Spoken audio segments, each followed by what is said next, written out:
Hello everyone, welcome to back my computer official school. আমরা এর আগের ক্লাসে দেখেছিলাম স্যালারি শিট এবং পে স্লিপ। সেই ক্লাসে আমি বলেছিলাম যে আমাদের বিশেষ কিছু অপশান আছে, যে অপশানগুলি আমরা স্যালারি শিট 2-তে দেখাবো। তো আজকের এই ক্লাসে আমি দেখাবো স্যালারি শিটে থাকা সেই সমস্ত অপশানগুলি। তো যারা এর আগের ক্লাস করছেন এবং যারা নতুন, ক্লাসটি শুরু থেকে শেষ পর্যন্ত করবেন। আমরা সরাসরি কম্পিউটার স্ক্রিনে চলে আসি। আমরা ইতিমধ্যে কম্পিউটার স্ক্রিনে চলে এসেছি এবং পাশাপাশি এক্সেল সফটওয়্যারটা ওপেন করে নিয়েছি। এখন আপনারা দেখতে পাচ্ছেন এর আগের ক্লাসের ফরম্যাট। যেহেতু আমরা এর আগের ক্লাসে স্যালারি শিট 1-এ দেখেছিলাম এমপ্লয় কোড থেকে টোটাল স্যালারি শিট পর্যন্ত। যারা দেখেননি, আমার এই ভিডিও ডিসক্রিপশন বক্সে লিংক দেওয়া আছে, অবশ্যই দেখে নেবেন। তো দেখুন, আমরা স্যালারি শিট 2-এ 3টি ফাংশন নিয়ে এসেছি, যে 3টি ফাংশন কিন্তু গভর্নমেন্টের যারা জব করে তাদের ক্ষেত্রে অ্যাপ্লিকেবল। ওকে, তো সেই ফাংশনগুলির মধ্যে প্রথম ফাংশন হলো পার্সোনাল ট্যাক্স। এই পার্সোনাল ট্যাক্স হলো আপনার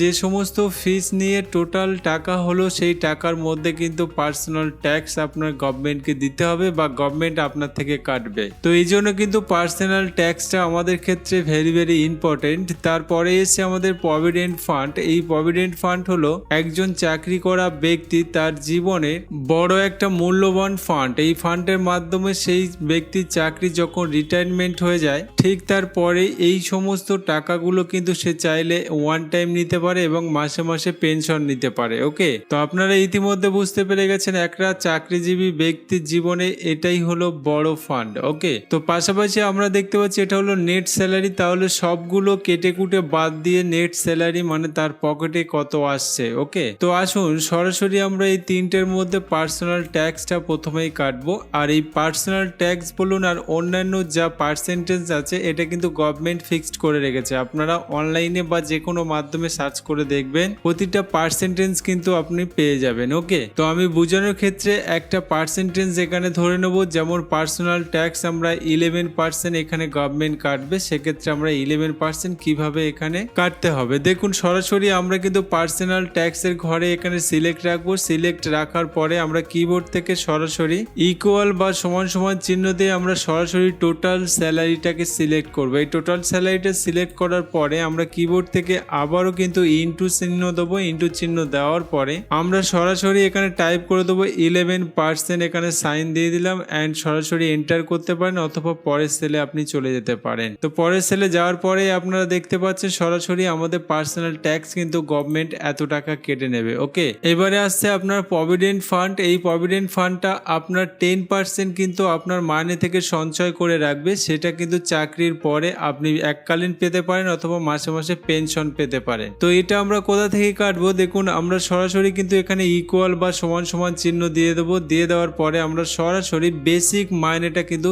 সিলেক্ট করে দেবো। সিলেক্ট করে দেওয়ার পরে আমরা কিবোর্ড থেকে আবারও ইনটু সাইন দেবো অ্যান্ড দেওয়ার পরে এখানে কত পার্সেন্ট আপনার গভর্নমেন্ট কেটে রাখবে সেটা কিন্তু এখানে বসাতে হবে। যেমন আমরা আমাদের ক্ষেত্রে 10% দিলাম। 10% দেওয়ার পরে আমরা এন্টার করতে পারি অথবা পরের সেলে চলে যেতে পারি। অ্যান্ড পরের সেলে যাওয়ার সঙ্গে সঙ্গে আপনারা দেখতে পাচ্ছেন আমাদের কিন্তু 10% এখানে অ্যান্সার চলে এসেছে। ওকে, অ্যান্ড এই অ্যান্সার চলে আসার পরে তাহলে আমরা এই পার্সোনাল ট্যাক্স এবং প্রভিডেন্ট ফান্ড যেটা কেটে নিচ্ছে গভর্নমেন্ট, এই কেটে নেওয়ার পরে এই টোটাল টাকা থেকে মাইনাস করে আমরা তাহলে সরাসরি কত পাচ্ছি, মানে আমাদের হাতে কত আসছে। ওকে, এটা কিন্তু আমাদের নেট স্যালারিতে বার হবে। আর নেট স্যালারিতে বার করার সূত্র হলো আমরা সরাসরি কিবোর্ড থেকে ইকুয়াল বা সমান সমান চিহ্ন দেবো অ্যান্ড আমরা সরাসরি এখান থেকে সিলেক্ট করে দেবো total salary. Total salary select করে দেওয়ার পরে আমরা এখানে করব মাইনাস অ্যান্ড ফার্স্ট ব্র্যাকেট এই পার্সোনাল ট্যাক্সটাকে কিন্তু আমরা সিলেক্ট করে দেবো প্লাস প্রভিডেন্ট ফান্ড কিন্তু আমাদের সিলেক্ট করতে হবে। সিলেক্ট করে দেওয়ার সঙ্গে সঙ্গে আমরা কিন্তু ব্র্যাকেট ক্লোজ করে এন্টার করে দেবো। এন্টার করে দেওয়ার সঙ্গে সঙ্গে আপনি দেখতে পাবেন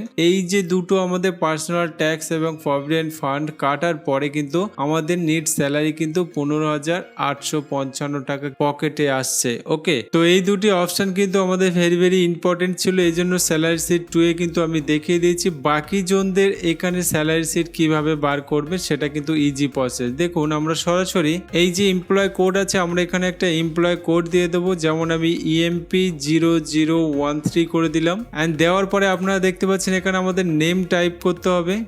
যেমন আমি দিলাম এখানে সাপোজ প্রদীপ দাস করে দিলাম অ্যান্ড এর একটা বেসিক স্যালারি হবে। আমরা এখানে স্যালারিটা দিয়ে দেবো। ওকে, অ্যান্ড যেমন স্যালারি অ্যান্ড আমি ধরে নিলাম দেখেছিলাম 17,000 স্যালারি, এই জন্য আমরা 17,000 এখানে টাইপ করে দিয়েছি। দেন বাকি যে ফর্মুলাগুলো আছে এই ফর্মুলাগুলো কিন্তু আমরা আর এখানে অ্যাপ্লাই করব না, এগুলো কিন্তু একা একা চলে আসবে। যেমন আমরা প্রথম থেকে লাস্ট পর্যন্ত সিলেক্ট করে নেব অ্যান্ড মাউস যে পয়েন্টারটা আপনারা দেখতে পাচ্ছেন এটা কিন্তু আমাদের সেই সিলেক্টের শেষের দিকে যাবেন, দেখবেন এইখানে কিন্তু ছোট্ট একটা প্লাস উঠবে, এই যে সাইনটা আছে এই প্লাসটা উঠে যাওয়ার পরে আমরা এখানে ক্লিক চেপে সরাসরি নিচের দিকে নিয়ে চলে আসবো অ্যান্ড ছেড়ে দেওয়ার সঙ্গে সঙ্গে আপনারা দেখতে পাচ্ছেন সবগুলি কিন্তু এখানে একা একা টাইপ হয়ে যাচ্ছে। অ্যান্ড পুনরায় যদি আমরা আরেকটা টাইপ করি EMP0014 দিয়ে দিচ্ছি অ্যান্ড এখানে একটা নাম আপনি দেবেন, যেমন আমরা দিলাম রোহিত, আমরা মন্ডল দিলাম অ্যান্ড এখানে মন্ডল দেওয়ার পরে এর একটা মাইনে জাস্ট ফর আমরা এখানে এন্ট্রি করে দেবো। যেমন আমি এর ক্ষেত্রে ধরলাম